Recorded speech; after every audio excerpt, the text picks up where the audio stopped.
me oleme väga vana rahvas. Siin on elanud väga vanad hõimud. Meie esivanemad on kummardanud loodust, elava looduse ühisvaim.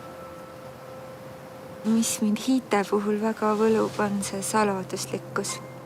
Ja see, kuidas on kordatud läbi hiite minna, on olnud hiiekuked, kes kirevad ja hiienoormehed ja tuleb minna hilja hiisi mööda ja salaja mööda salude, et ei kuuleks hiiekuked, et ei kuuleks hiiekoerad, aga kuulis hiie noorem venda ja mis siis hakkas saama, et seal on see hirm ja arm ja kõik mängus korraga nendes regilauludes.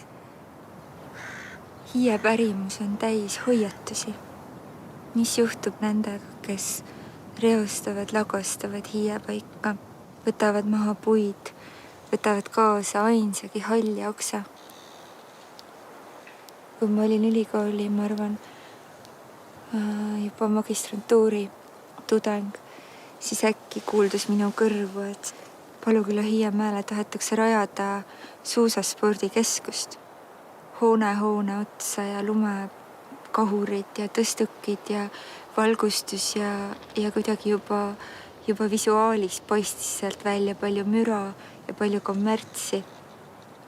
Siis kui ma aru sain, et asi on tõsine ja kohe lähevad buldooserid peale Paluküla Hiiemäele ja hakatakse seda rajama ja juba Kultuuriministeerium on eraldanud 2 miljonit Paluküla spordi- ja suusakeskuse rajamiseks, mis minu jaoks tähendas sedagi, et Kultuuriministeerium oli eraldanud 2 miljonit Eesti krooni selleks, et hävitada Rapla ja Harjumaa ja Läänemaa kõige kõrgemat ja uhkemat pühakohta. Vot ja siis meie tulime oma sõprade kambaga Tartust autodega ja keegi oli saanud püstkoja ja pannud selle siia püsti ja buldooserid olid kohal ja traktor oli kohal ja vallavanem istus autos ja ütles, et kui ta ära ei lähe, siis kutsume politsei ja siis tulid telekaamerad ja telejaamad ja kuidas siis seletada ja kuidas siis lepitada ja kuidas kummutada selliseid müüte maausu kohta kui mingisuguste segaste radikaalide kohta. Mina arvan, et peaks olema töökoht ja peaks olema, kuhu minna õhtuti ja mida teha ja kõik selline on teretulnud.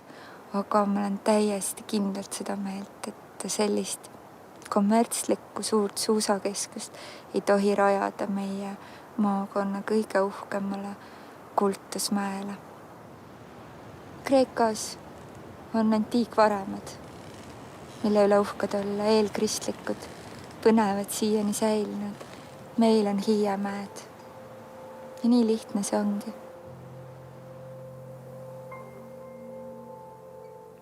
Meie ei puutunud puud seda vanadusvalget, kelle hiljuti veel nii haljastes okstes sahises hing, vulises mahlana ta tüves, askeldas tuulena lehtedes. Meie ei puutunud puud seda vanadusvalget. Siis tulid Tallinna turistid, räimekonservid ja vorstid kilekotis, õllepurgid käes. Nad kiskusid puud oma juurte urgudest välja, vedasid ta minema mööda Sambla soolaseid luite harju. Lõke praksus, raadio mängis, keegi ei kuulnudki muud.